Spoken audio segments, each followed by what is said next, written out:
আমি রুমে বিশ্রাম নিতে গিয়ে শুয়ে পড়লাম। হঠাৎ মনে হলো কেউ আমার পাশে শুয়ে আছে। চোখ খুলতেই দেখি শ্বশুর আমার পাশে শুয়ে আছেন। তাকে দেখে আমি হতবাক হয়ে গেলাম। শ্বশুর আবার ভুলে গেলেন যে আমি তার বউ নই, আমি তার ছেলের বউ। আমি তাড়াতাড়ি নিজেকে মুক্ত করে বললাম, আমি আম্মুজি নই। কিন্তু তিনি নিজের আবেগে মগ্ন ছিলেন। এত বয়সে এসে তার এই উত্তেজনা দেখে আমি হতবাক হয়ে গেলাম। তারপর তিনি আমার হাত ধরে টেনে নিলেন। তারপর শ্বশুর বললেন, আমি তোমার সৌন্দর্য দেখে মুগ্ধ হয়েছি। বুঝলাম তিনি ভুলে গেছেন তিনি কার সাথে আছেন। তারপর আমার সাথে যা হলো তা কখনো কল্পনাই করতে পারিনি। আমার নাম লায়লা। আমি অনেক সুন্দর দেখতে, শরীরের গঠন আর নাই বা বললাম। একটু স্বাস্থ্যবান হওয়ায় আমাকে নাকি আরো বেশি সুন্দর লাগে, এটা সবাই বলতো। আমার গল্পগুলো তোমরা শুনো কিন্তু সাবস্ক্রাইব করো না। দয়া করে গল্পগুলো ভালো লাগলে ভিডিওটি লাইক, শেয়ার এবং চ্যানেলটি সাবস্ক্রাইব করো প্লিজ। আমার স্বামী বাইরে কাজ করতেন এবং বাড়ি ফিরে বিশ্রাম নিতেন। গত কয়েকদিন ধরে গৃহস্থালির কাজের চাপে আমি খুব ক্লান্ত ছিলাম। আমরা নববিবাহিত আর আমার স্বামী সদ্য চাকরি পেয়েছেন। তিনি আমাকে তার সাথে বাইরে থাকার জন্য নিয়ে যেতে চেয়েছিলেন, কিন্তু বিয়ের খরচের কারণে আমি তাকে বলেছিলাম স্থায়ী হওয়ার পরে যেন আমাকে নিয়ে যায়। আমার স্বামী কাজে চলে যাওয়ায় আমাদের পরিবারও তাকে ছেড়ে চলে যেতে হয়েছিল। শ্বশুরবাড়ির সবাই অন্য শহরে থাকতেন। এই বাড়িটি আমার স্বামীর নামে ছিল এবং আমাদের বিয়ের পর আমরা এটি কিনেছিলাম। বিয়ের এক সপ্তাহ পরে শ্বশুর শাশুড়ি আমাদের বাড়ি ছেড়ে চলে যান। আজ আমার স্বামী বাইরে আর আমি একা। তিনি তার বাবা মাকে আমাদের বাড়িতে রেখেছিলেন যাতে তারা আমার সাথে থাকতে পারে। ক্লান্ত হয়ে রেল স্টেশন থেকে ফিরে আমি রুমে বিশ্রাম নিতে গিয়ে শুয়ে পড়লাম। হঠাৎ মনে হলো কেউ আমার পাশে শুয়ে আছে। আমার আতঙ্কে চোখ খুলতেই দেখি শ্বশুর আমার পাশে শুয়ে আছেন। তাকে দেখে আমি হতবাক হয়ে গেলাম। তার উপস্থিতি আমার কাছে অদ্ভুত মনে হলো, কিন্তু তিনি স্বাভাবিকভাবেই বললেন, সুমনা, তুমি খুব ক্লান্ত, আরামে ঘুমাও। আমি তাড়াতাড়ি বললাম, বাবা, আমি সুমনা নই, আমি লয়লা, আপনার ছেলে রিপনের বউ। তাড়াতাড়ি দরজার কাছে গিয়ে আওয়াজ করতে লাগলাম। শ্বশুরবাড়িতে শ্বশুরের এভাবে আসাটা খুব অদ্ভুত লাগছিল। হঠাৎ আমার শাশুড়ি ঘরে ঢুকে জানতে চাইলেন, তোমার শ্বশুর এখানে কি করছেন? তারপর বিব্রত হয়ে বললেন, তোমার শ্বশুর স্মৃতিভ্রংশে ভুগছেন, তাই হয়তো ভুল করে এখানে এসেছেন। আমি তখনই স্বস্তি পেলাম। শ্বশুরের ভুল বোঝার কারণে এই ঘটনা ঘটেছে, যা আমার কাছে ভয়ানক ছিল। এটি অন্যায় ছিল, কিন্তু আমার শ্বশুর স্মৃতিভ্রষ্টতার কারণে ভুল করে আমার রুমে এসেছিলেন। আমি দরজা বন্ধ করিনি, কারণ আমরা দুজনেই এই বাড়িতে একা থাকতাম। আমি আবার শুয়ে পড়লাম, কিন্তু ঘুমাতে পারছিলাম না। আমার স্বামী এখন বাইরে থাকে, তাই আমাকে শ্বশুর শাশুড়ির সাথে থাকতে হয়। প্রায় 2-3 মাস ধরে আমি একাই ছিলাম। সদ্য বিবাহিত হওয়ায় স্বামীর ইচ্ছা মেনে নেওয়া ছাড়া আর কোনো উপায় ছিল না। আমার স্বামীর পরিবার আমাদের বাড়িতে এলো। আমার শ্বশুর স্মৃতিভ্রষ্ট ছিলেন, যা আমাকে চিন্তিত করেছিল।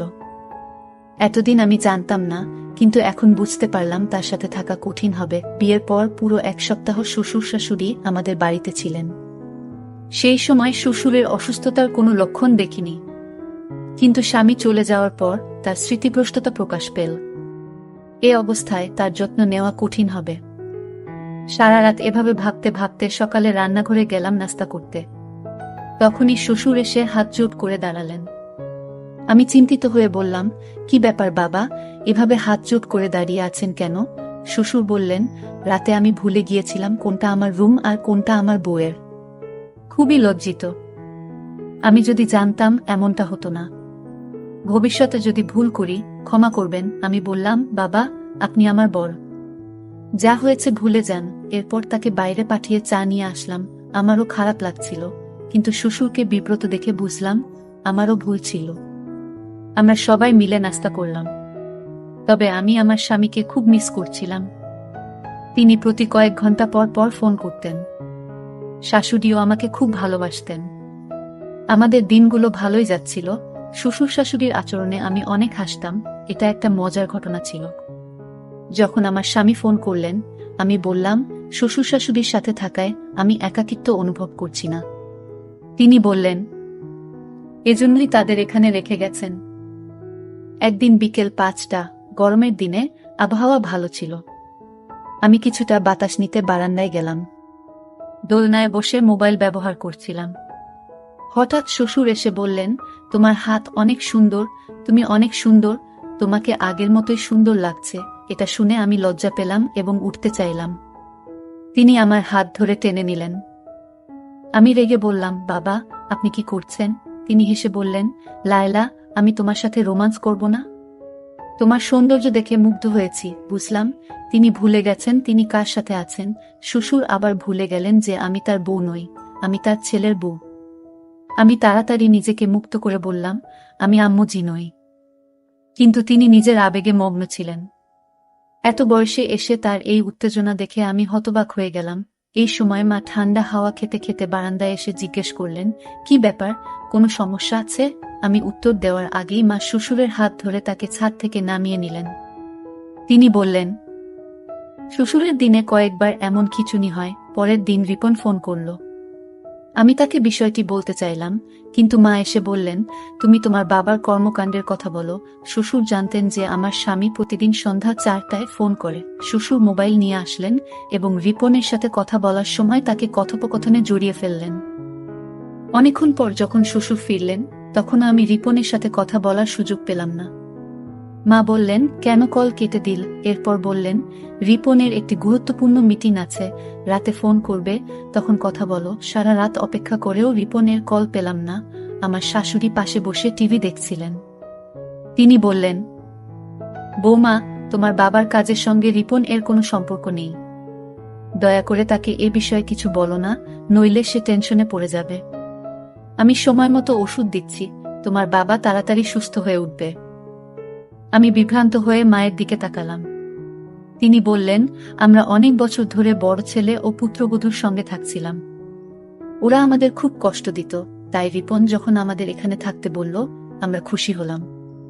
তোমার বাবা সিঁড়ি থেকে পড়ে গুরুতর চোট পেয়েছিলেন। এরপর থেকে আমাদের বড় ছেলে ও মেয়ের জামাই আমাদের বাড়ি থেকে বের করে দিতে চেয়েছিল। রিপন আমাদের তার বাড়িতে রাখার সিদ্ধান্ত নিয়েছে এবং তোমার বাবার ওষুধের খরচ বহন করছে। জামাই, তুমি একদম অন্যরকম। তোমার বাবার ওষুধের খরচ বহন করছে এবং এখন সে এখানে এসে আমাদের সাহায্য করেছে। এখানে বসবাস করে আমি স্বস্তি পাচ্ছি। আগে ভয় ছিল যে রিপন তার ইচ্ছামতো বিয়ে করে বর পুত্রবধূর মতো কাউকে নিয়ে আসবে, কিন্তু তোমার সঙ্গে থেকে এখন স্বস্তি পাই। ছেলেটাও ভালো আর মেয়ের ভালো, তাই রিপনকে কিছু বলবেন না, যেন চিন্তিত না হয়। তোমার বাবার অবস্থা আগের থেকে ভালো, কিন্তু রিপন তার বাবা মায়ের প্রতি খুব সদয়। তিনি আমাদের সমস্যার সমাধানের জন্য আমাদেরকে তার বাড়িতে নিয়ে এসেছেন। যদি বলো তোমার বাবার খিঁচুনি আছে, রিপন কষ্ট পাবে এবং হয়রানি করবে। আমাদের সে ছাড়া আর কোনো সাপোর্ট নেই।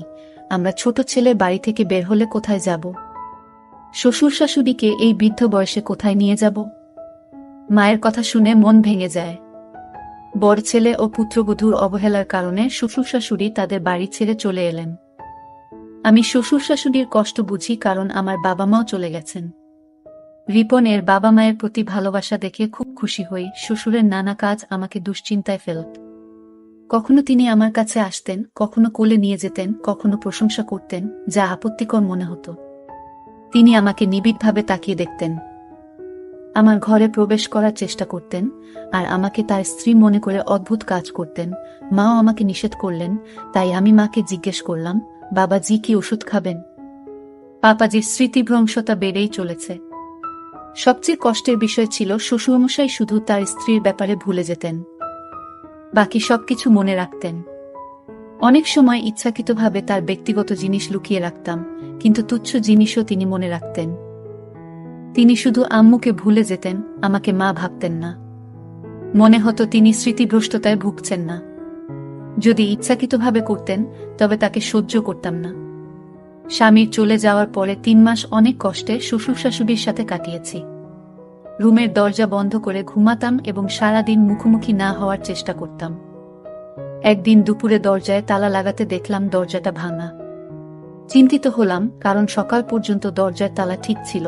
বিকালে ঘুমানোর সময়ও আমি সবসময় রুমের তালা লাগিয়ে রাখতাম, কিন্তু আজ তালাটা নষ্ট হয়ে গেছে।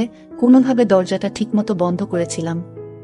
রাতে ঘুমাতে গেলাম, কিন্তু দরজা খোলা থাকায় ঘুমাতে পারছিলাম না। রাত 3টায় ঘুমিয়ে পড়লাম। সকাল 6টায় ঘুম ভাঙল। অবাক হয়ে দেখলাম আমার স্বামীর বদলে শ্বশুর আমার বিছানায়। আমি শ্বশুরকে জাগালাম, কিন্তু তিনি আমাকে সুন্না বলে ডাকতে লাগলেন এবং আমাকে জড়িয়ে ধরার চেষ্টা করলেন। আমি নিজেকে মুক্ত করার চেষ্টা করছিলাম।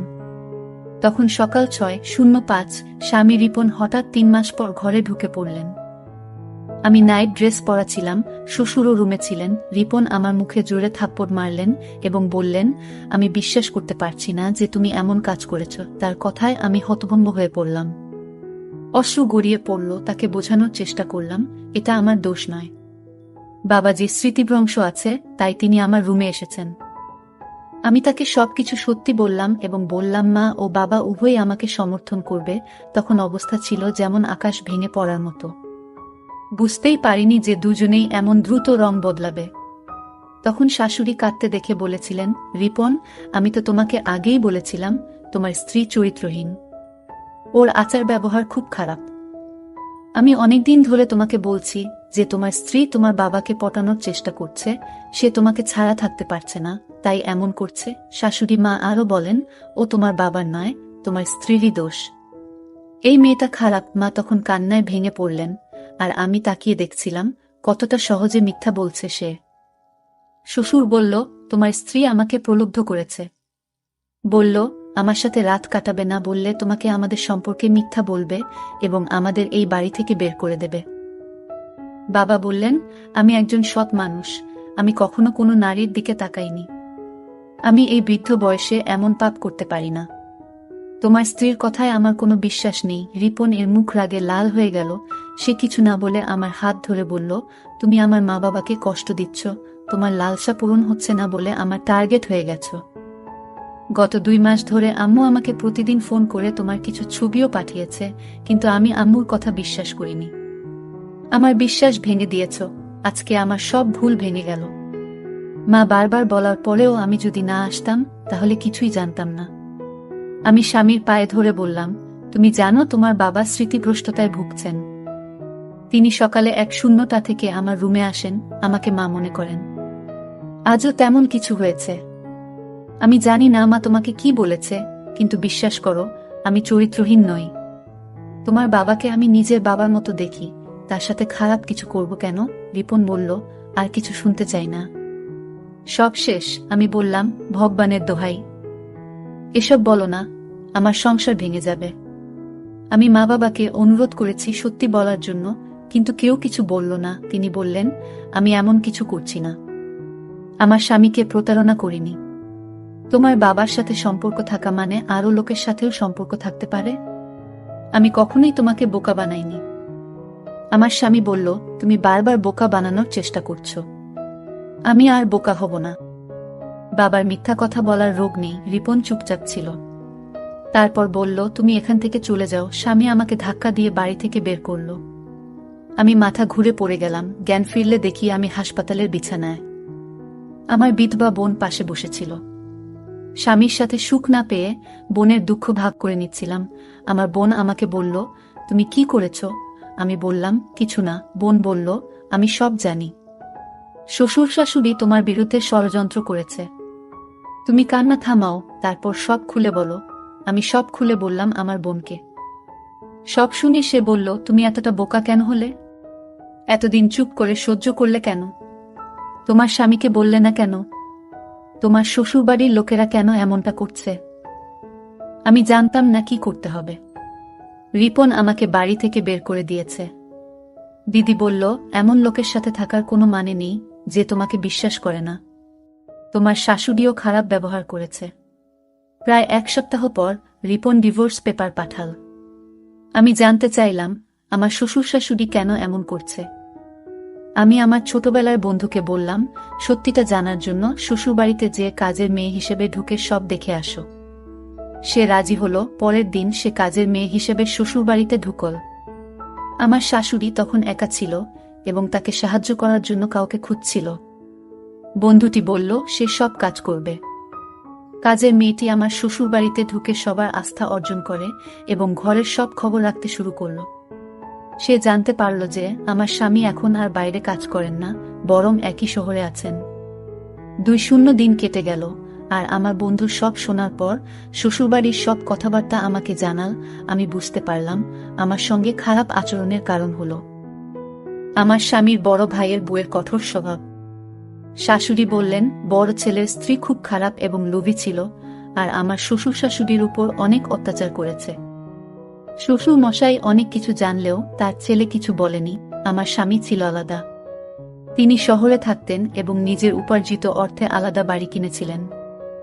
পরে বাইরে কাজ করতে গিয়েছিলেন।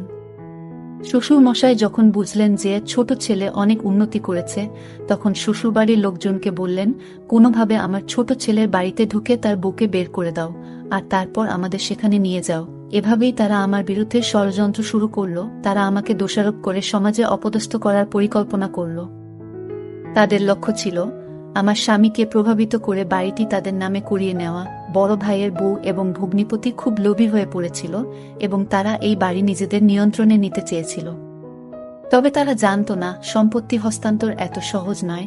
আমার দৃঢ় বিশ্বাস ছিল একদিন না একদিন তাদের সত্য প্রকাশ পাবে। শ্বশুর শাশুড়ি যা করছিলেন তা বড় ছেলের বউয়ের নির্দেশে হচ্ছিল। শ্বশুর শাশুড়ি ভয়ে ছিলেন, আর বড় বউ তার স্বামীকে এই পথে টেনে নিয়ে এসেছিলেন। এরপর শ্বশুর শাশুড়ি আমার বিরুদ্ধে নানা ষড়যন্ত্র শুরু করেন। তাদের উদ্দেশ্য ছিল আমাকে শারীরিক ও মানসিকভাবে দুর্বল করে ব্ল্যাকমেইল করা, যাতে বাড়ির কাগজপত্র তারা হাতিয়ে নিতে পারে। শ্বশুর মশাই প্রমাণ সংগ্রহ করছিলেন আমাকে ফাঁদে ফেলার জন্য।